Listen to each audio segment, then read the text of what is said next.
Welcome to the Superset Podcast, episode 54. This is Crystal O'Keefe. And this is Tom O'Keefe.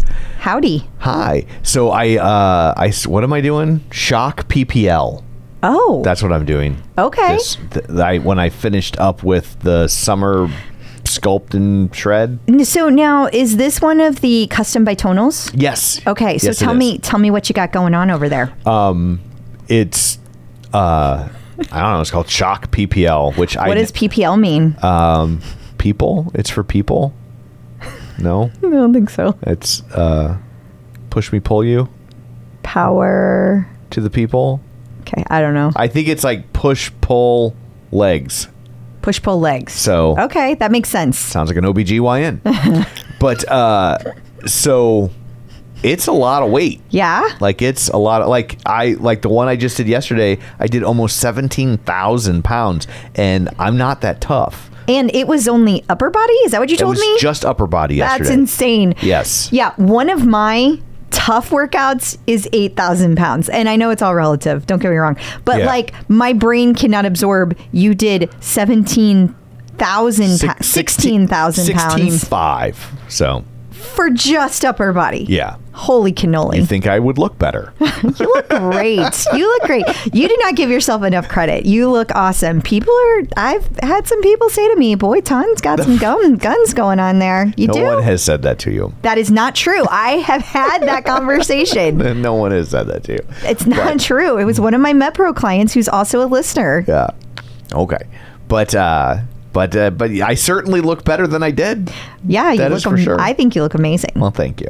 So and I'm the only person that matters. That is true. So. But I was not fishing. I know. But we should also let people know I know we have some people that listen because they love tonal and they can't get enough of it. Yeah. But we have some people that listen and they're still checking out, trying to decide if tonal is for them.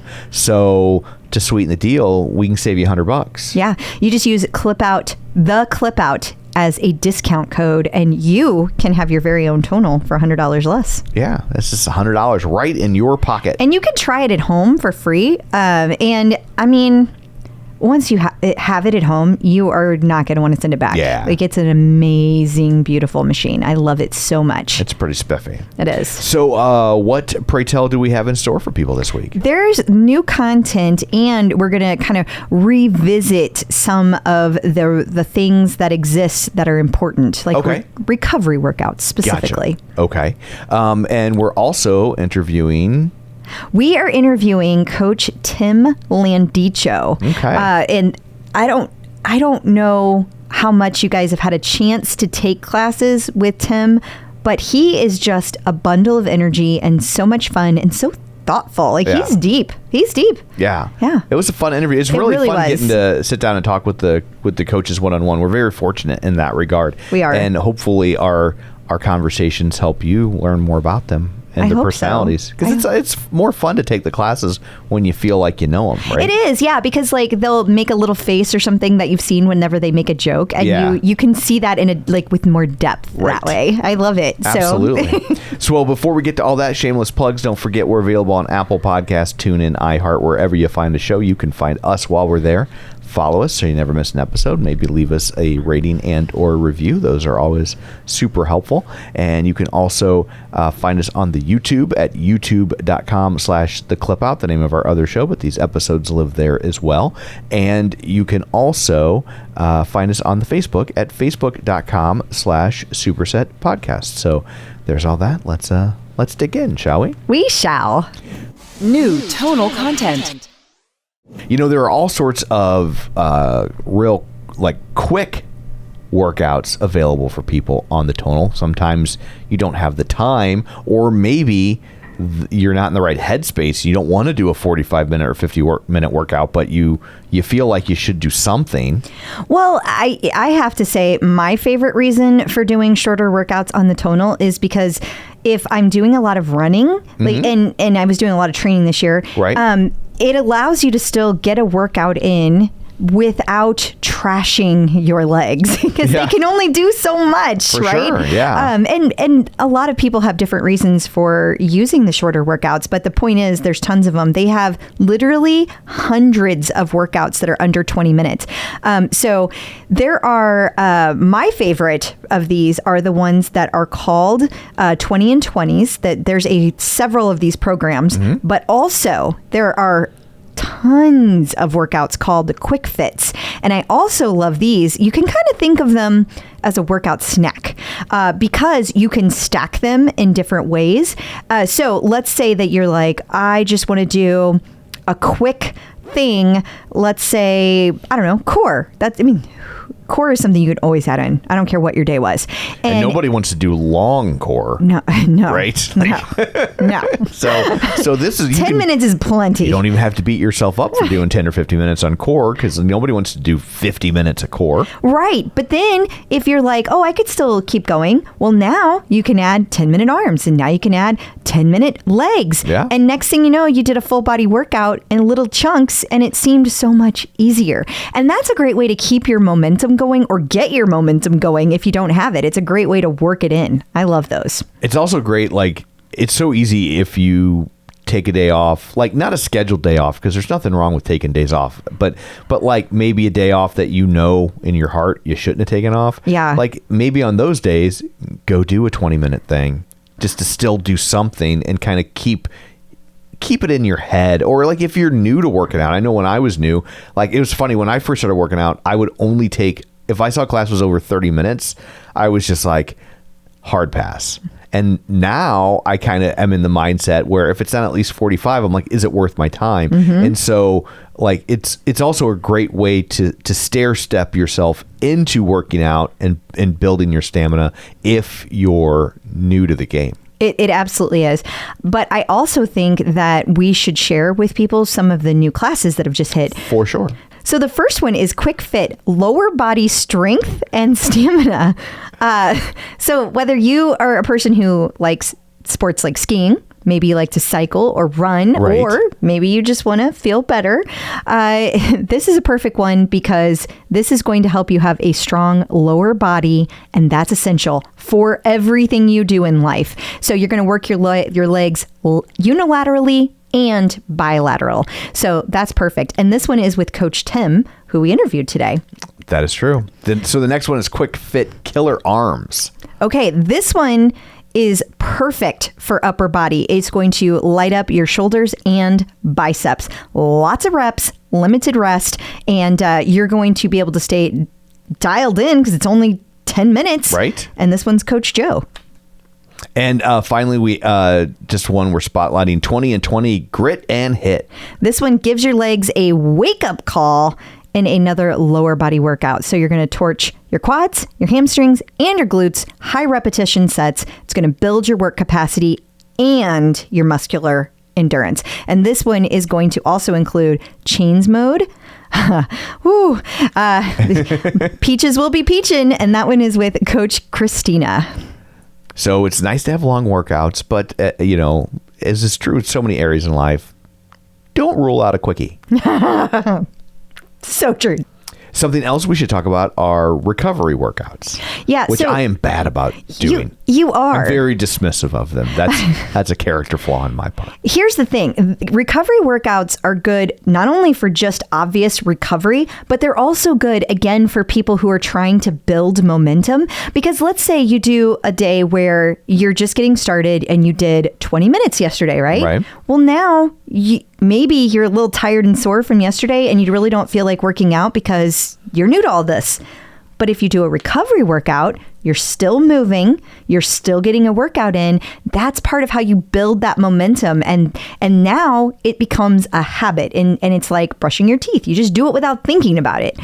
So recovery workouts are really excellent for that. So basically, it can be anything. It can be any low intensity exercise that comes after a day that you worked really hard. So if you're lifting heavy weights, or maybe you're a person who's like myself running a lot, then doing like nice, easy body weight exercising or reduced weight is perfect. So there's a lot of these.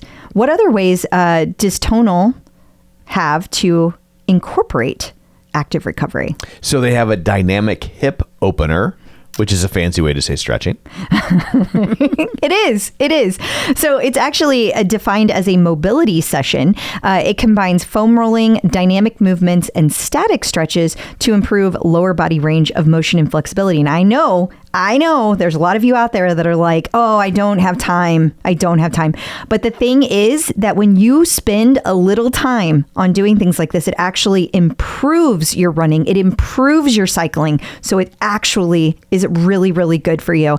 And it can even make you have the ability to do deeper squats. Just saying. Okay. And that one is with Coach Joe. Yeah.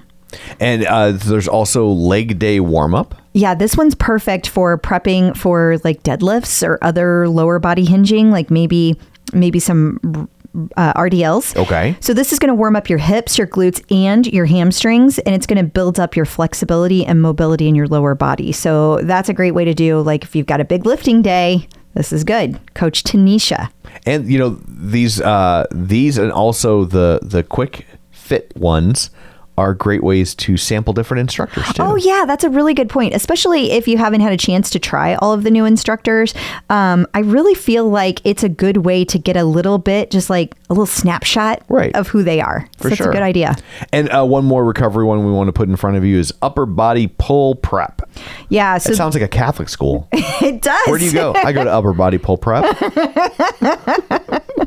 Well, this is also from Coach Tim, and this is going to help you prepare for any challenging pulling workout. You start off very slow, mobilizing muscles, increase your range of motion, and then ramp up the intensity so you're ready to go. That's with Coach Tim. Yeah. Today's guest. See how we did that? All comes full circle. It does.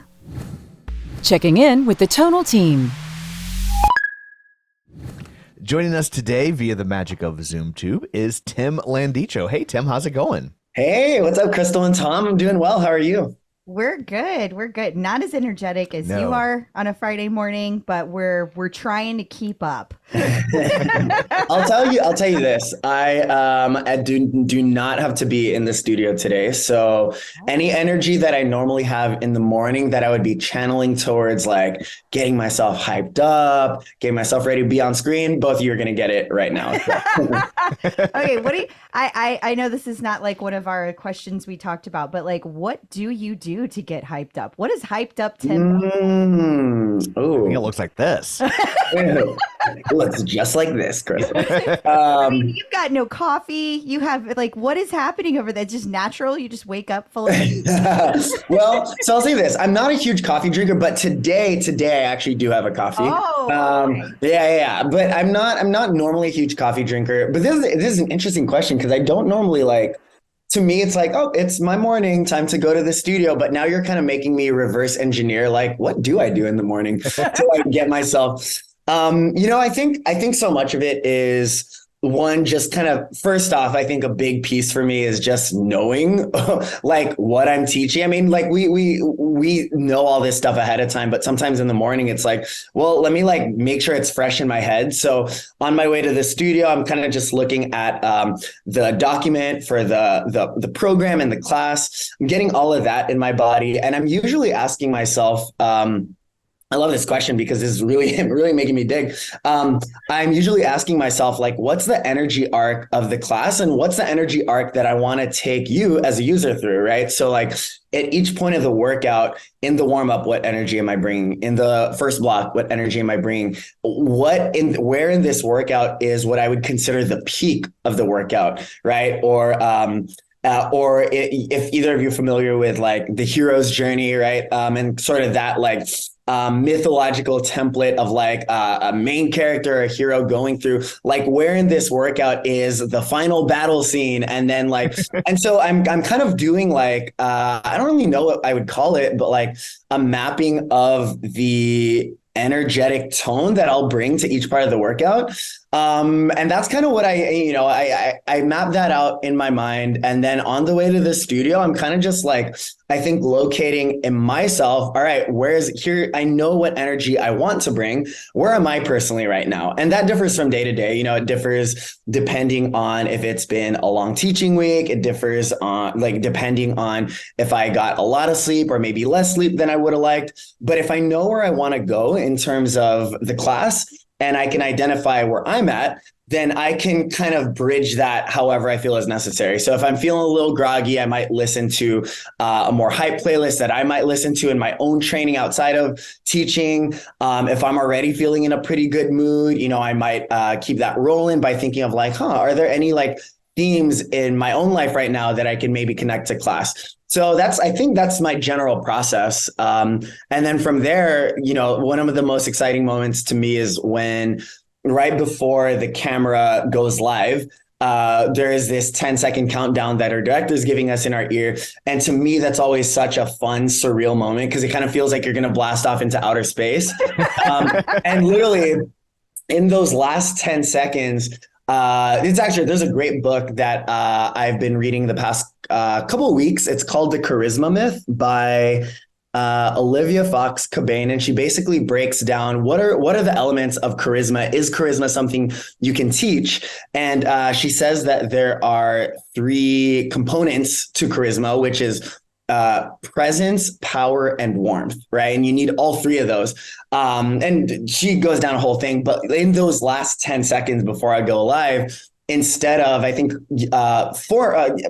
earlier me, when we first launched a year ago, would have been very in my head being oh, what do I say? How do I open this? When that countdown's happening now, I'm literally just repeating those 3 words in my head: power, presence, warmth, power, presence, warmth. And it's just kind of my way of getting into the energy of hey, Tim, be present, meet the user where they're at, have the authority that they need so that they can not relax, but kind of trust in your leadership, and also bring the warmth that can help someone feel hey, my time here is worth it. And so I really try to just bask in that in those final few seconds. And then once the camera goes live, then I trust myself to just go with the moment. But it really, really just all depends on being as present as possible. So. That's awesome. Yeah. Yeah. It's a lot of work. It is a lot of work. Yeah. It's work before the workout. Totally. I mean, it's fun work for sure. And I think it's definitely rewarding work. So.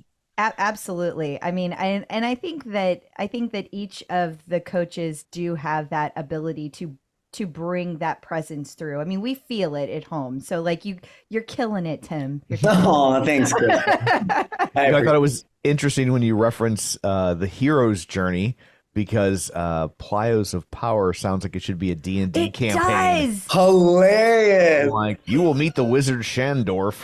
Send you to the kingdom of Gygax. Oh man, there should be a separate conversation, but I have always, before we talked about Plyos for Power, I have always been so curious about what D&D is all about, because I've never actually played, but there's people that are near and dear to me in my life who are big D&D nerds, and now I'm now that you bring it up, I'm I am so curious. It's what I haven't played it since high school or college maybe, but what's fun about it is it's a game where you're not necessarily competing against each other, right? You're working together for a common goal, and so you have one person that kind of steers the story, and then you'll come up with solutions, and there aren't right or wrong solutions. It's not like a video game where it's got to be A, B, up, down. Yep. It's you can come up with just crazy solutions, and if the guy running the game or girl is yeah, that makes sense, I'll let you do that. Then you can move ahead with it. You know. Yeah, it's wow. I love that you referenced AB like you were totally Nintendoing it up there. Yeah. Because I'm 100 years old. No, I don't know which Nintendo you're referring to, but to me, I don't either. Because it didn't exist whenever you were that young. Well, listen, what I grew up with, Nintendo 64 and 64 will always have a place that is near and dear to my heart. All like to this day, like one of my friends still has it back when I visit back home, and I'm like, dude, let's play some freaking Mario Kart, Super Smash Brothers. I feel like right now someone from Tonal is listening and is like, will you please talk about plyos for power? I know, they're like, come on. To the person who is listening and begging us to talk about plyos for power, we can do that literally right. So this was your most recent program that you did, right? Correct. Yeah. Okay.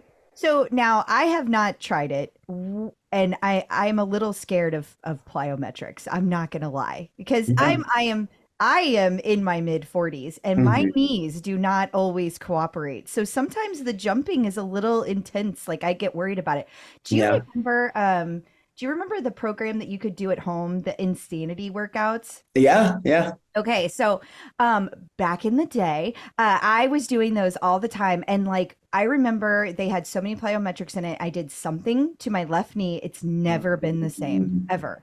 My fault for not getting it checked out. Don't get me wrong. But my point is that some of those jumping can be like super intimidating. I'm sure I'm not the only one. So what do you tell people about plyos of power, and how do you get them past that intimidation point? Absolutely. Yeah. Yeah. And you are definitely not the only one. When I was promoting this on my Instagram, I got a number of responses, actually very, very similar. People who had a little bit of trepidation, were a little bit on the fence, were like, hey, I'm really excited about how you, position this, but also like I have this, is this the right program for me? And what I'll say is this, the whole intention of plyos for power is to bridge the gap from somebody who has had zero exposure to it ever, or a poor relationship with high impact movements like you've described, and get them up to speed and break it down in a really stepwise fashion so that they at some point are eventually able to do that with success. And part of the reason why we came up with this was we were kind of looking at we were looking at sort of the progression from beginner, intermediate, advanced, right? So different like classes or programs. And what we noticed was in a lot of beginner programs, yes, it's a lot of foundational stuff, foundational movement patterns. And then in the intermediate stuff, there was a lot of places where these plyometrics were just showing up all of a sudden. So like broad jump to back pedal, jump squat, right? But then we were like, wait a minute, someone who's leaving the beginner stage or has one foot in the beginner stage and is wanting to put one foot in the intermediate stage, it's kind of a big jump, no pun intended. It's kind of a big jump to go from not doing any of this stuff to then being told to do these 3 sets of jump squats, right? And you're like, am I prepared for this? So really the big, what I would say, the big value proposition, if you will, of plyos for power is that we take what looks like from the outside a 0 to 100 approach, where it's like you're not doing any plyos, and then all of a sudden you're doing like 3 sets of however many seconds of jump squats, broad jump to back pedal, skater jumps, etc. Instead of going 0 to 100 with plyos for power, my goal was really to break it down into what does it look like to go from 0 to 20%? And can we master some of those fundamentals? Once you got that, can we take it from 20 to 40? Then 40 to 60, and then 60 to 80. And so it's more of a gradual, stepwise process. And the week 1, I'll give you, it's a 2-week program. And for people that feel like they will definitely need more than 2 weeks, I highly encourage them to go through it again, because there's no downside to going through it again. But on top of that, I also cover just basic fundamentals of like, hey, before we learn how to do those kinds of explosive movements, right, which people think might only be for high level competitive athletes, but it's my conviction that everyone will benefit from that. We can talk about that a little bit more if it goes there, but for anyone who is wanting to be able to produce those explosive movements, the first foundation that we have to lay down is, can you just absorb force? what does it look like to absorb force, right? And then we really break it down to, okay, now how can we produce force after we've absorbed it? Then how can we produce force quickly? And then how can we produce force quickly and repeatedly? So there's all these layers that we're baking into it so that by the time someone gets to jump squats, they know, okay, if this isn't feeling good, here's how I can regress it maybe 2 or 3 steps back and set myself up for success without going all the way back to the beginning or feeling like I have no other options. Does that little breakdown make sense? Absolutely. Absolutely. And I think I know the answer to this, but just for people who may not know the answer to this, why is it important for everyone to be able to do plyometrics, even if you're not an athlete?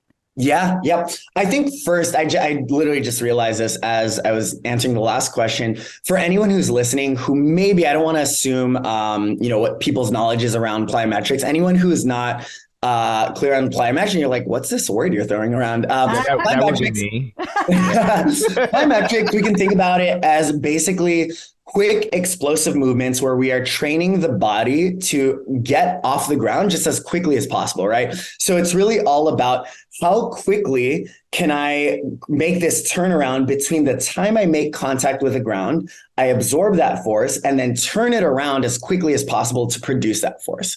So it's all about, can we be explosive? And to your question about like, all right, why would somebody need to do this if they're not a high level competitive athlete, which if we're thinking in that context, it's pretty obvious, right? You want to be able to out sprint your opponent. You want to be able to out jump your opponent.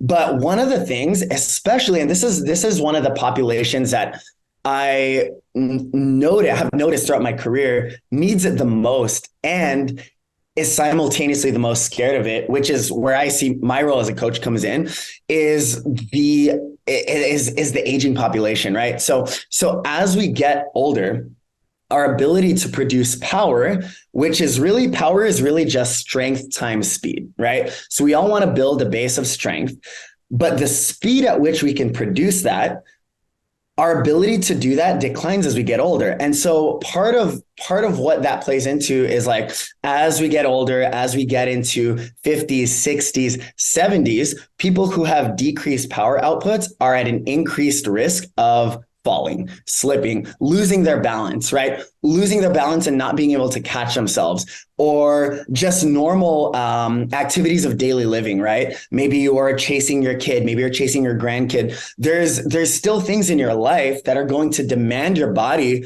to still have to respond a certain way. And if that's not in place, you're at risk for all these things. And we know that for the elderly, having a fractured hip from a fall is actually one of the catalysts that then leads you. I hate that this sounds so morbid, but it's the reality. It's one of the catalysts that basically leads you to a slow decline to death, because then once you have a fractured hip, if you're already inactive as is, then you go further into inactivity. If you need to get surgery, there's the potential for lots of complications. And then if you already have comorbidities, things like diabetes, high blood pressure, those get exacerbated. And so one of the key things is being able to keep ourselves upright, like as basic as that sounds, especially for aging populations. And then another component of this is bone density. So bone density, for anyone who's not familiar, is basically how strong are your bones, right? When we look at the infrastructure inside of our bones, how strong and how much integrity does that have? When we can develop not just strength, but the ability to produce that force quickly, right? We add that element of speed. Quite frankly, we just have stronger bone density. So we're at lower risk for fractures. We just have lower risk for things like osteoporosis. So there's so many benefits for people who aren't high level athletes. And the argument that I would make, this is a conversation that's been going on in my head over the past year, is like, how even do we define an athlete, right? Maybe I think in a lot of people's minds, an athlete is someone who competes. And I think that's definitely a valid definition. But I think as a broader definition, I think an athlete is anyone who is preparing themselves, including their body and their mind, for any sort of physical, or not even physical, any sort of demands that they have to rise to. And all of us throughout the course of our lives will continue to have demands that we have to rise to, whether that is physical, mental, etc. And so I think all of us are athletes in some capacity or another. You know, it's interesting you were talking about the importance of plyometrics. But first off, when you were listing people who could need it, the first thing that came to mind as someone who could need it would be Chumbawamba, because they get knocked down, they get back up again, and if you were trying to look younger, it did not work. No.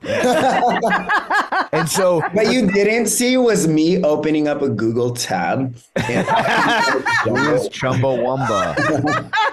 So don't go down that rabbit hole because it is an earworm. But it is. It's too late. I already Googled it. Yeah. But let me make myself sound even older when you're talking about the effectiveness of things like plyometrics.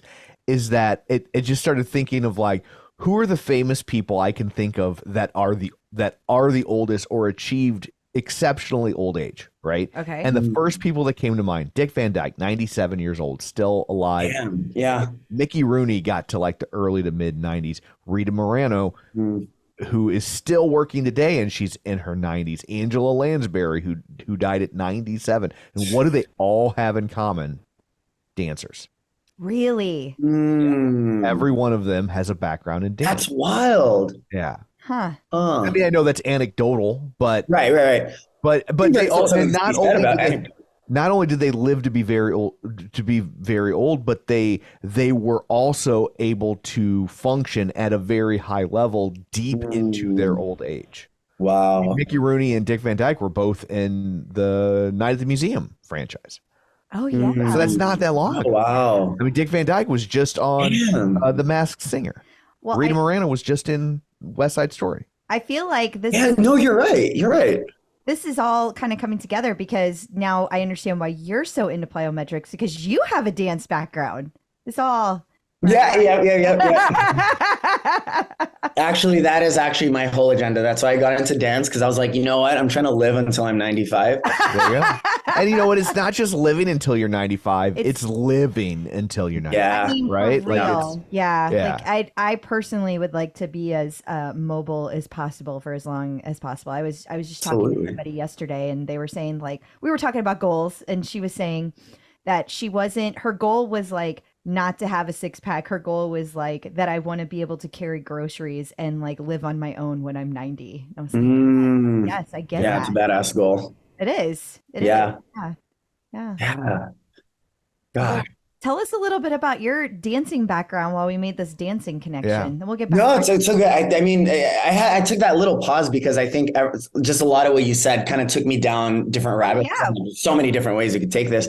But as far as dance, gosh, you know, I think at this point, I very much just consider myself a recreational. It's a thing that I like that isn't, like, yes, does being fit help? Yes. Does having athletic qualities help? Yes. But it's a thing that I actually enjoy not having to like monetize or pursue professionally in any way, right? In the same way, it's not that I don't like fitness anymore because I monetize it, but it's like when you're passionate about something and then it becomes, especially if it's your mainstream of income, your relationship to it kind of shifts. And again, that's not to say that I like resent fitness or anything, but I think dance for me now it's just an escape. Like I started dancing. I'm like, what year is it now? I promise I'm not that old. I can remember what year it is. It's 2023. What year did I start? It was 2012. So I'm going on 11 years now. And I never really had any sort of like formal training in the sense of like, I never took like ballet classes or these like foundational sort of things. In college, I had a group of friends who were all dancers and like we're in a dance crew. And so I would just constantly just watch them and hung out with them, eventually learned from them. And then that was kind of my introduction into that rabbit hole. And then like throughout college, we would like perform at different like events, sporting events, whatever. And then post college, I just wanted to stay in touch with this thing that I found that I really loved. So I would just keep taking like different types of classes, hip hop classes, whatever have you. And it's very much just been, I don't know how else to describe it other than it's really just a pure love. Like I don't have like any intention. And sure, if an opportunity comes around where it's like, hey, Tim, you want to like make money off of this gig? Like I wouldn't say no. I would definitely be open to it. But like at this point, it's something that I really just do because I love it. There's times when I get home and I don't know, either it's a long week or it's a way for me to get out of my head and really, really just be in my body, feel my body and be in tune with my senses, feel the ground beneath me, right? And as someone who has experienced like anxiety for a really long time, so much of how I've learned how to deal with anxiety is to not out logic the thoughts that are happening, but to drop out of them completely and to be like, hey, what's present right now? What's in my body right now? What am I feeling right now? Tim, look around, listen to the music, right? So for me, it's very much that. And it just so happens that the more I think the athletic qualities that you develop from training very much just enhance your experience of that. And so I look at the body as I love thinking of dance as this intersection between being an artist and being an athlete. So it's like art and athleticism. And if the art is what communicates kind of like the emotions and like the message and all that, I need to have a really clear and sharp canvas if I want to convey all that to the best of my ability, right? So the artistic expression in my mind is really contingent on how fine-tuned can I get my canvas, which is my body. And so when I look at my training, like, yes, I have other goals outside of dance, but like, I also look at training as a way to enhance. I mean, you talk about, Tom, I think it was you who said, like, it's not just about living till you're in your 90s, it's about living until, right? And like having this full experience. And I think if we take that like really big idea and boil it into dance, it's like the more control I have over my body, the better I can balance on one leg, the better I can sustain different level changes, whether that's in a half squat position or the more quickly I can get off the ground, the more satisfying my emotional experience of dances. So I think it's very much this bridge of like, it's a physical practice, but the more you can fine tune that, the more you reap from the non-physical aspects of it as well, emotionally, mentally, etc. So I thought it was interesting when you were talking about how you deal with anxiety and you don't out logic it. You just kind of like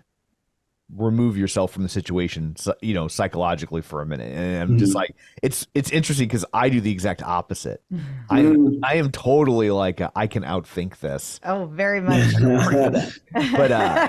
but like ever since I was a little kid, if I saw something scary on the news, like the first thing I thought was, okay, that's on the news because it's uncommon, right? Like, oh wow, by virtue of definition is different information that you don't get every day. So if this is happening, it must be unusual or it wouldn't be. Yeah.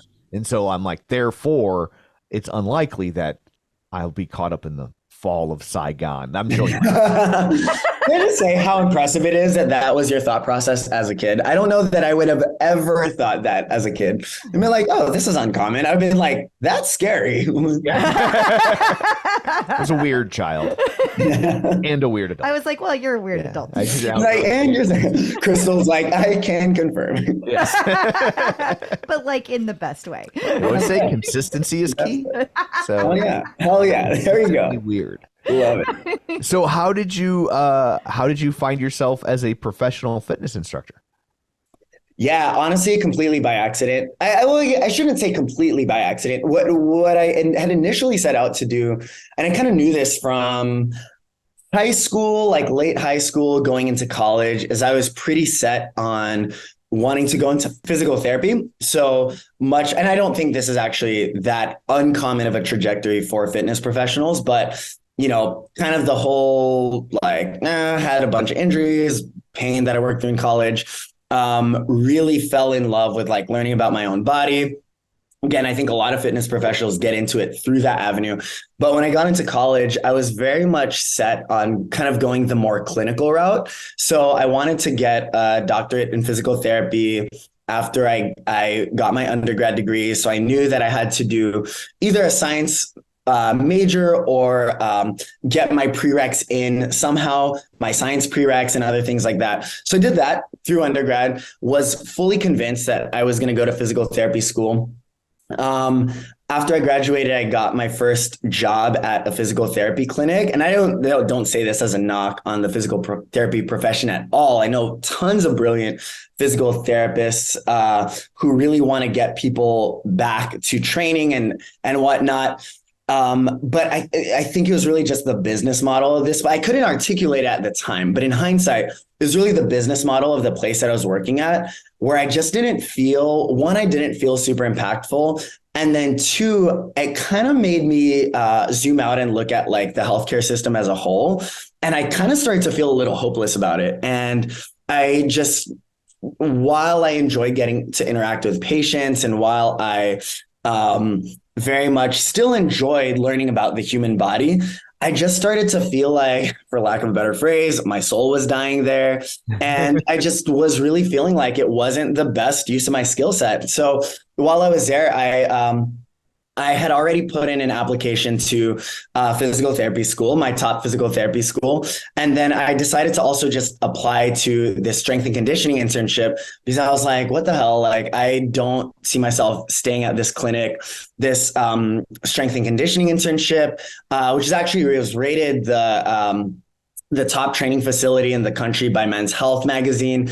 And so like I had just been doing some research, and the way that they ran it, I was just so into it. It was like the physical therapist on the team who co-owned the facility had just such a cool way of integrating his practice with high-level athletes, with getting more general population clients back to doing what they loved without getting them trapped in this kind of healthcare model, right? And so I applied for that. I got in, and then I went there, loved it, learned so much about training. And I would consider that to really be the beginning of my fitness career because I fell in love truly with the art of coaching, of like learning both the nuances of the technical side, the physiology side, the biomechanics side of exercise, but also learning how to convey that on a human to human level. Like I just met so many clients there, different goal levels, different goals, different skill levels.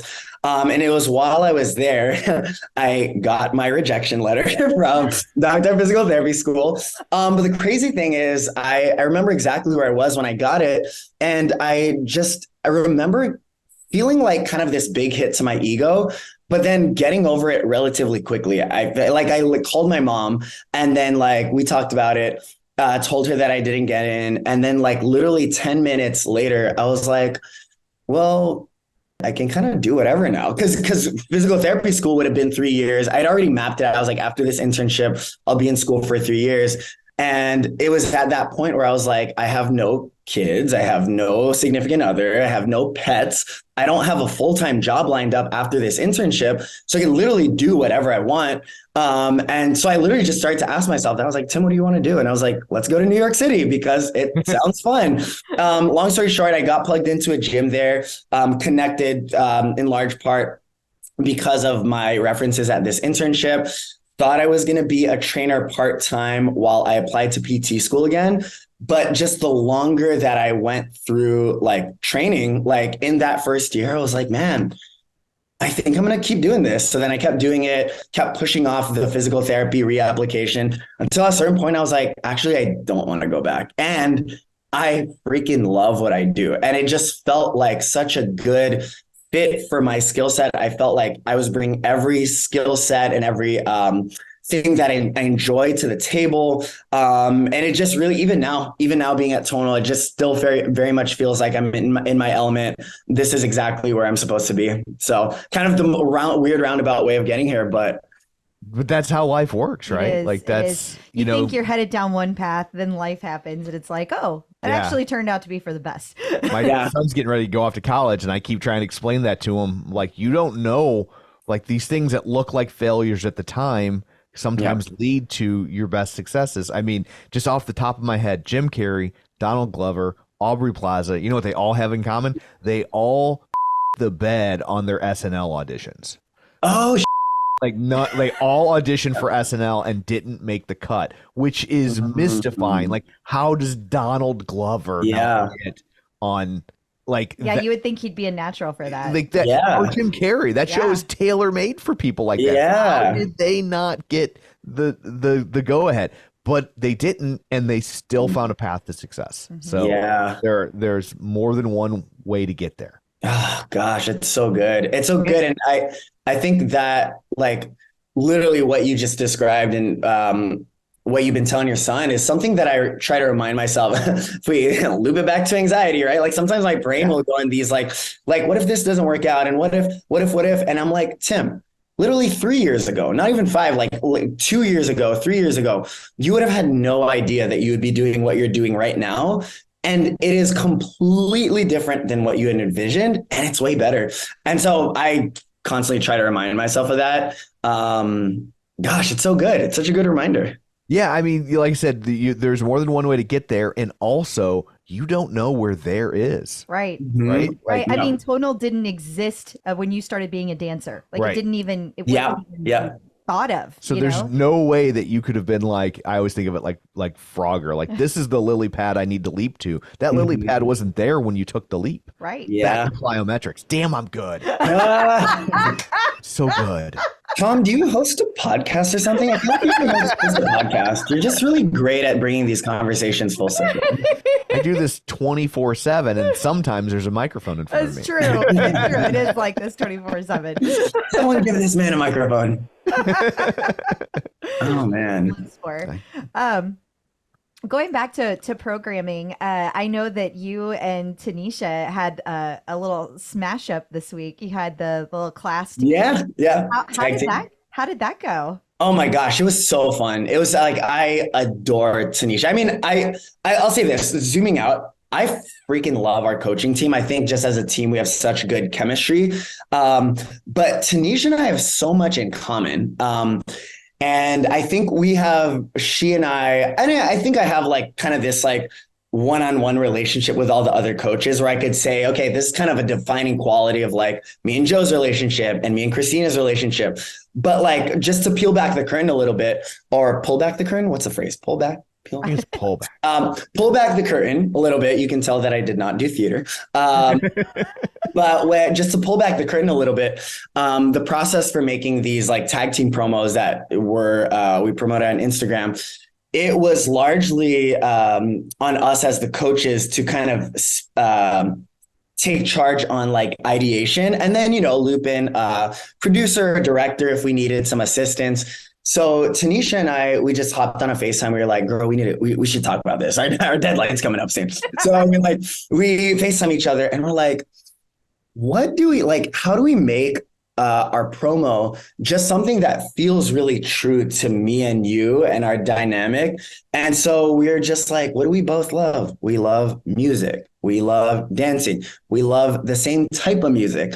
I think she and I are both very big on like 2000s hip hop and R&B. And so like surreal. And we were also kind of the first round of tag team promos, which I loved. I did mine with Akeem the first round. And she and I had a lot of fun kind of like scripting our promo video and whatnot. But she and I were like, what if we just nix like the scripting, and like, what could we do without scripting?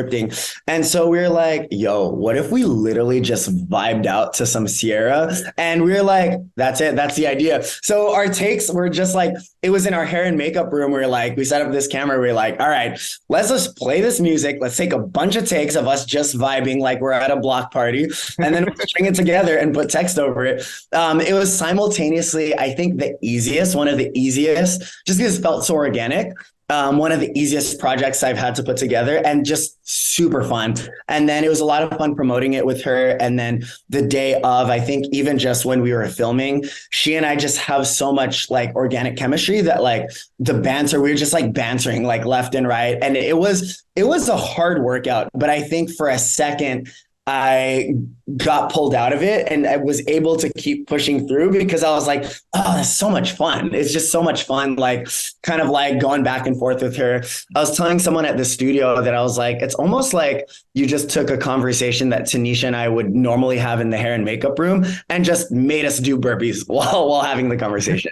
So it came across in the promo that you guys were just having fun, and I really liked that. It just like no. it made me excited to take the class. I haven't gotten to take it yet, but I'm super excited to because you guys just seemed like you were having so much fun. I wanted to join in. I was like, oh, I want to do that. Yeah. Yeah. I mean, I'm glad that was the vibe. I mean, a lot of people are like, yo, I want in.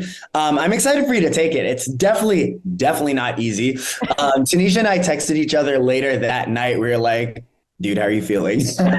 And that I think that class did a number on both of us, but we're doing fine. We're doing fine. But all I'll say is like, be prepared to work, but it is a good time. And actually she and I, we did an Instagram live before we went live on Tonal, just kind of showing a little bit of the behind the scenes process of like, hey, this is what it looks like about 15 minutes out from us going live. And someone tuned into the live and was like, do you guys have a playlist? Like, cause we just kept calling it a party. We were like, hey, join the party.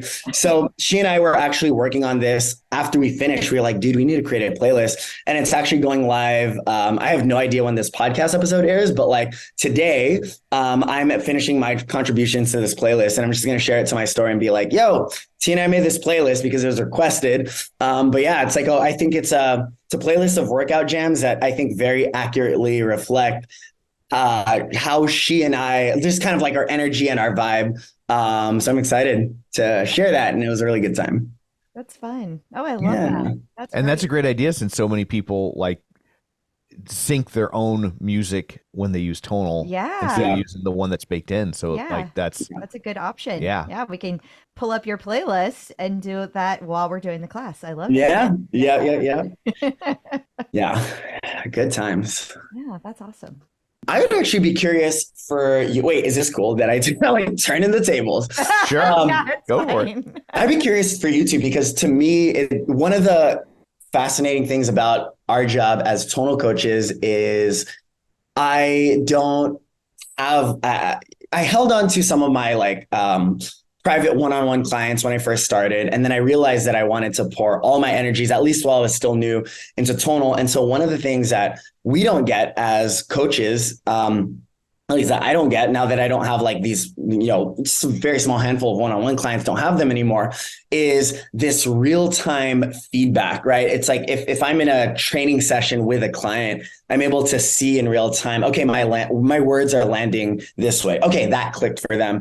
And I feel like being on tonal, it's a little bit more of a lagging indicator. It's like, I'll teach a class, do the best of my ability, stay as present as possible. But then it's not until like someone tags me in a story later that I'm like, oh, okay, cool. This cue resonated with somebody, or like someone DMs me later. So I would really be curious for you both, because as someone, when I was getting ready to go on here, I was just kind of looking at your guys' Instagram and first of all, I love just what you've created, especially in like the digital fitness space, that the fact that you're like, yes, this is like, it's like the beginning of just like this phase of really building an online community of people who are like, hey, there's more options now. There's more people than ever doing digital fitness, whether that's Peloton, whether that's Tonal, whether that's something else. So I'd be curious, what have you two found most valuable about, if we keep it strictly to Tonal, or I guess you could answer this in terms of like digital fitness at large, but whether it's a certain factor, a component, you can answer however you want, but what do each of you find most useful or most fun about this sort of digital fitness experience? Well, when specifically Tonal, I love the fact that I feel like I can actually do the work. So as a person who's always been super intimidated by the gym, like weights are always kind of scary to me.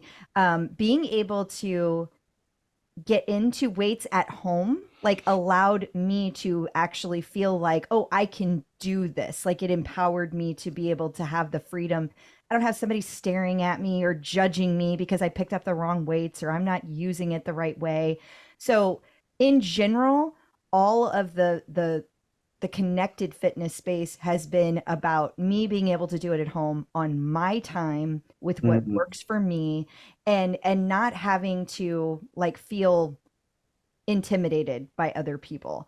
That's how it started. But then it also has evolved into the community at large. Like so much of my journey has been about, I come from a place of being very reserved and button up project manager, very like in my head, and not, I get very nervous around people. So having that kind of flipped around and having this amazing ability to talk to people from all over the world, that's been another huge part of connected fitness for me. And it's also pushed me to things I never thought I would do. I never ran more than a mile in my life. Oh my gosh. Until I found Peloton. And then I found all these crazy people. And I say crazy in loving way. You can call us crazy. It's fine. And they were like, oh, we're going to go do this half Ironman and you should come do it with us. And you can do this like relay. And next thing I know, I was training for, a half marathon, what I'd never run before. And then shit, that's amazing. And then riding a road bike outside and, doing all these things, it's just pushed me into it in a way that I never would have done just going a traditional route. Gosh. Yeah, that's amazing. Well, first, congrats. Yeah. Thank you.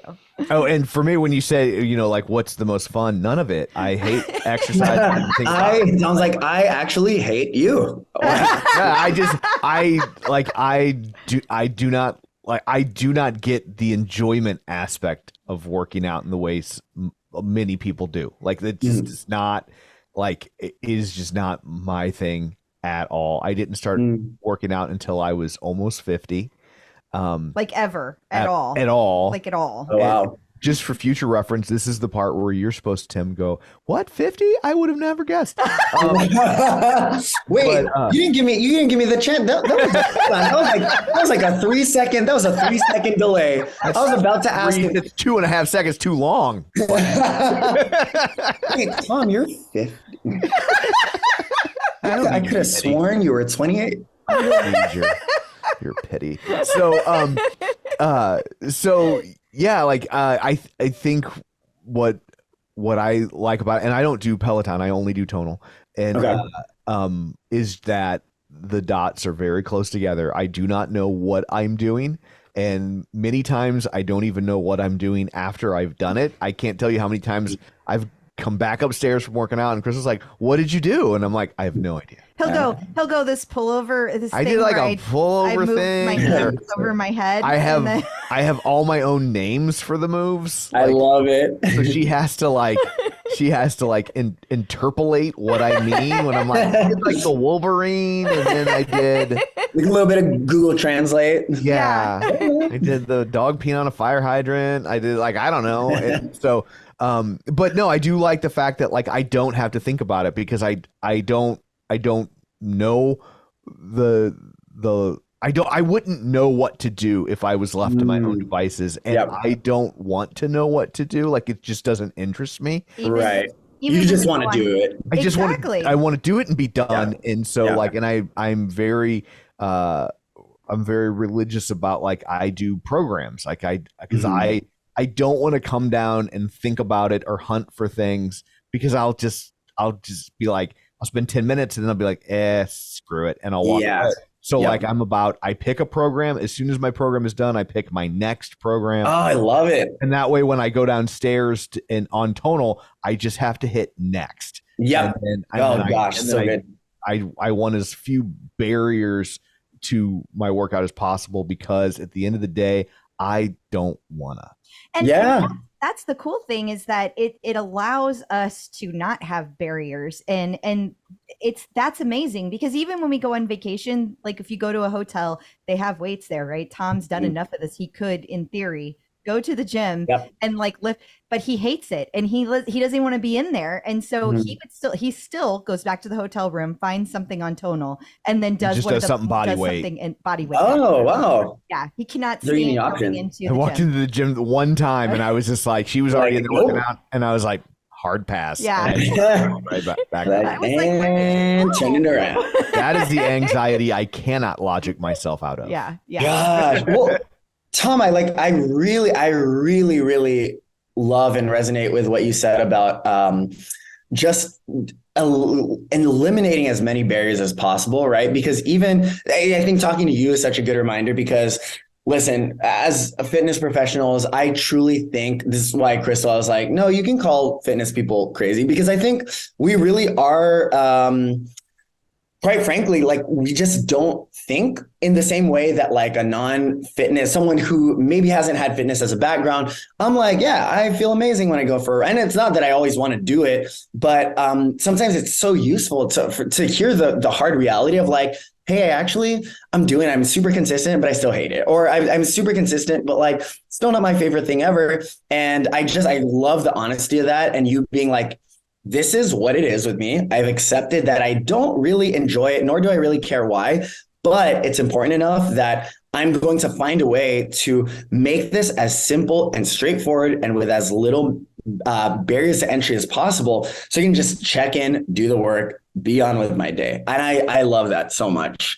I don't enjoy doing it, but I enjoy the results. And I think the real challenge is there's a big lag time between when you start doing it and when you start truly seeing results. Yeah. So so luckily I kind of forced myself until I could see results that were undeniable. And now I'm like, well, I don't want to lose where I've gotten. So I have a different. Don't let him fool you. He's getting built, like legit. Like pretty cool. That's pretty cool. Tom, are there guns hiding under those sleeves? There are. It's just a big giant hoodie. How dare you wear a hoodie to this?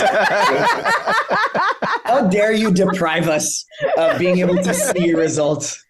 Listen, I mean, she's not wrong. I am privately. He will show off his like triceps. He'll be like, "Oh, you want to feel my tricep?" I've got one now. Oh man. A legit snack. I am not. Tom's like, I'm not a snack. I'm a meal. Gosh, what you mentioned though, I call this the point, at least in conversations with myself, and when I was working with a lot of clients in more like a one-on-one sort of, and I still think about this as a tonal coach, is how do I get people to the point that you described, which I like to call the point of no return, which is the point at which somebody sees something undeniable, and it could be a combination of a number of things, right? It could be the way they look, the way they feel, the way their clothes fit, the way they move better, like just feel more athletic, whatever it is. There's a certain point where somebody looks at all that evidence, because that's what it is. It's like you're generating this evidence for yourself to then show yourself, oh, shoot, okay, I am this type of person. And at that point, I know that it's a very popular book over the past couple of years, James Clear, Atomic Habits. He talks about how like one of the main drivers of habits and habit change is you actually have to switch your identity. And he talks about the difference between someone who says, I'm trying not to smoke, or I'm trying to quit smoking, versus someone who says, I'm a non-smoker. And the person who identifies with that is someone who can more easily align their actions in a way that moves them towards their goals, because it's part of who they are. And so what I love about what you described is like you stuck with it long enough to get to that point of no return where you could see really tangible evidence that, by the way, someone can't just take that away from you, right? It's not like $100 bill that someone can run by and snatch it and be like, I got it. Like people can't do that. I think that's what excites me so much about fitness, is it like, it really is this like, no, is it easy? No. Is it always pleasant in the moment? No. But is it an opportunity for you to really shift at a deep level? Like I'm talking like deep cellular level, like we are literally shifting our body's physiology. It's an opportunity for you at a deep level to really change how you see yourself. And it's like, if you stick with it long enough, you do get to that point of no return where you see all this evidence and you're like, holy crap, I am someone who exercises consistently. Holy crap, I am an athlete. Like Crystal, to your point, you're doing all this stuff now. You're like, holy crap, I am an athlete. And that's an identity for you now, right? And it's like, once you can get to that point where the identity is something you embody, then to your point, Tom, the actions just become easier, because now it's like, how do I act out of line with that? Like, I'm someone who does identify as an athlete. So it's weird for me if I don't hit my protein goals in a day. It's weird for me if I go a couple weeks without training. And you get to this point where like doing the hard thing actually becomes the easier thing. So I love what you shared, Tom. Well, thank you. And I was relating in my head, I was relating back to when we first started podcasting, right? Like the first few times you podcast, you're just like, you feel like an idiot sitting in front of a mic and you don't even know if anyone's going to listen to it. And you're just, it feels like pretend. But like at a certain point, and I don't know when that point was, it shifted to like, well, we're podcasters. Yeah, that's true. That's true. Well, it's so good, because I think that's true across all skill sets. And for sure, because as you're saying that, I can completely like see where you're coming from. And it's weird, like listening to you say that with both of you with these like very professional microphones, both of you just have this presence where I'm like, well, of course they're podcasters. Of course they are.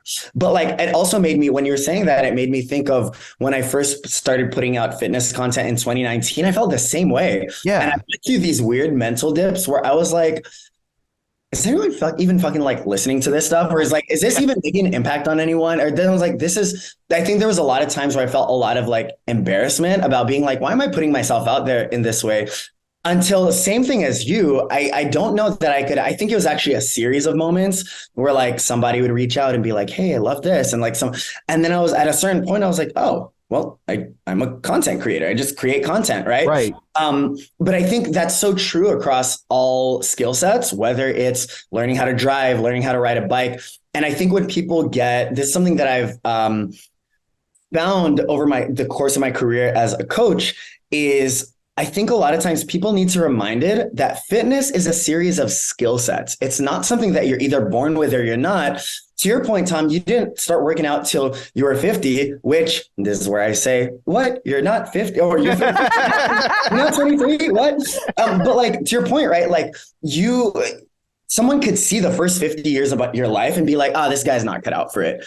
But you started and you kept going. And like anything, it is a series of skills, right? And all the skills, like proper form, knowing how to push yourself at the right intensity, not too much, not too little.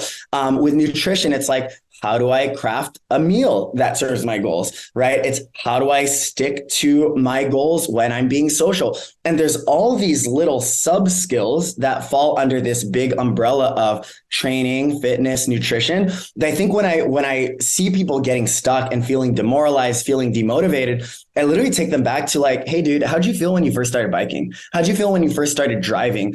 When a baby is learning how to walk and they keep falling, do you think the baby's being like, I'm so stupid, I'm not cut out for this? No, they literally, and even though they don't have the words for it, what's happening in that baby's brain is they're taking each and every fall and they're recalibrating in their mind. Okay, my balance was up. My head is huge and made me tip forward. Okay, maybe I will keep myself more upright, right? Or like keep my whatever it is. It's a series of iterations, and that's why I love what you just described. And that goes back to a through line of my personal brand is the hashtag I use is imperfectly relentless, and the phrase that I say is showing up imperfectly but relentlessly. And to me, those two components are so important, because when you take the pressure of perfection away and you just allow yourself to show up to the best of your ability, even if it's not up to par just yet, and I say yet, because you can absolutely get there, you allow yourself the permission to show up imperfectly exactly as you are, but you don't stop showing up and you keep doing it and you keep showing up relentlessly. at a certain point, those iterations build on each other and you have no choice but to learn from them and to start to iterate in new ways. And then to your point, like there's this point where like the skill starts to click. And once the skill clicks, the identity clicks. And then it's this whole chain of events that you're now, you've crossed the point of no return. And so I love that whole spiel that you just started by describing that. I think both of you are phenomenal examples of that, of people who I think it's even more powerful coming from stories like both of yours. And it's not to discredit high level athletes, or it's not to discredit people who have been athletes since they were kids. But I think there is really something extra impactful for somebody to be able to see Crystal or somebody to be able to see Tom and say, wow, they didn't start till later in life and they are crushing it. I can do that too. Like there's something I just got goosebumps, like thinking about it, talking about it, like literally both of your stories are so good, but there is something so real about that someone can connect to and it's attainable. Which is why I'm such a big fan of what both of you do and the stories that you have and how you're fostering this community. Well, thank you. Well, thank you. And you back to when you were talking about like, you know, having a workout that's subpar. I always tell Crystal, like the ones where you half-ass it, the ones where you feel like you didn't do it the best. I think ultimately those are the most important ones because those are the ones that you could have just not done at all. Yeah. And so and like that, those are the ones that really move the ball forward because you could have instead done nothing. You get stronger in your mind, even if you didn't do the workout to the best, like a typical day's ability. You still, the fact that you did it still makes you stronger in your mind, and that's important. Absolutely. Like to your point, Crystal, it's like you show yourself, right? Like when you say you get stronger in your mind, it's like you show yourself that you're a certain type of person. And I also love, I want to call this out, like you. I think you kind of like self-corrected when you said like a typical, even though it's, I think you were going to say, even though it wasn't your best, but you shifted to, even though it's not a typical day's ability. What I love about this is your best fluctuates from day to day, right? And you can still do your best on a day when maybe because here's the thing, anybody can show up and crush a workout when the stars are aligned. Anyone can show up and crush a workout when they've had 9 hours of sleep, when they are perfectly fueled, when there have been no conflicts at work or with their family. But like, we know that if that was the case, like everybody, like if all of those stars were aligning all the time, everybody would be in shape. And that's just not the case. What it comes down to is like, who's willing to show up when the stars aren't aligned, when conditions aren't optimal, and not only who's willing to show up, but how do you choose to show up? It's so easy to show up with your best effort when you're feeling good, but how do you get yourself through some of those subpar or tougher moments? And I think those are really, for lack of a better phrase, I think those are really like character defining moments and moments where you get to show yourself, yeah, I'm this type of person. I am an athlete. I am XYZ, fill in the blank, however you aspire to identify. That's an opportunity for you to show yourself that. So I love all that. Well, it fits very well with your motto, imperfectly relentless. I love it. Yeah. All right. Well, Tim, thank you so much for taking time out of your day. I know we probably went way past the allotted time, but we appreciate it. Oh, all good. All good. I love this conversation. To me, I think this is to go back to your point about like the whole thing, like how'd you get into fitness? It's literally stuff like this, like leaving this, like as soon as we get off of this interview, like I'm just like buzzing with energy and not because I had this coffee. I think because there really is something so dynamic about like when you are really aligned, when you're in a conversation with someone and like values are aligned and you both get excited about the same stuff and there's a mutual curiosity. Like, I just want to thank both of you for having me on because I really felt like this fed me and really energized me. And I think there's a lot of great just points that I think I can take with me into my coaching back on screen and into creating content. So really, really thank you guys for having me on today. Well, thank you. And before we let you go, let everybody know where they can find you on all the social medias. Absolutely. Yeah. So Instagram is the main one. It's at Tim Landicho, very creative, first and last name.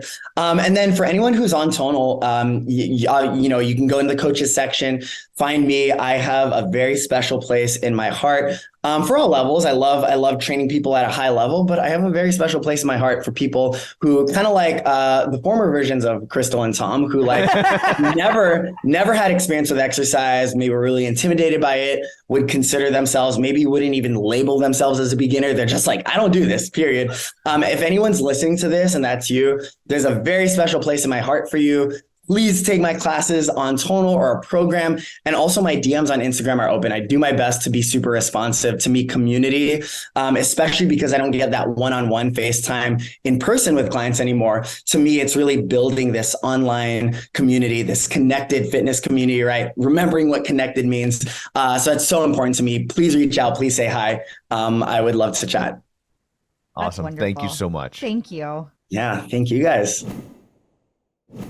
So I guess that brings this one to a close. Before we let you go, let us remind you that if you're contemplating getting a tonal, if you're not someone who already has one and you're on the fence, we can save you $100.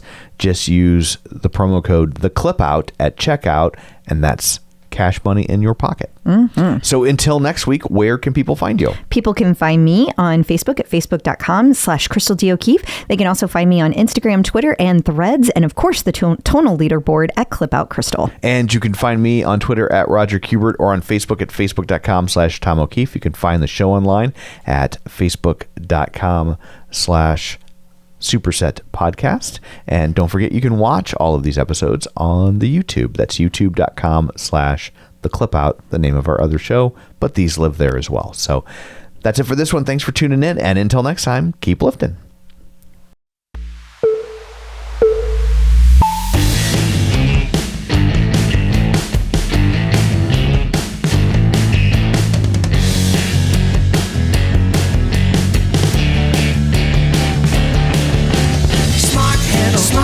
Smart training, there you are, customized, make it right, AI, form and vibe, Superset will show you what it's all about, it's a tonal workout.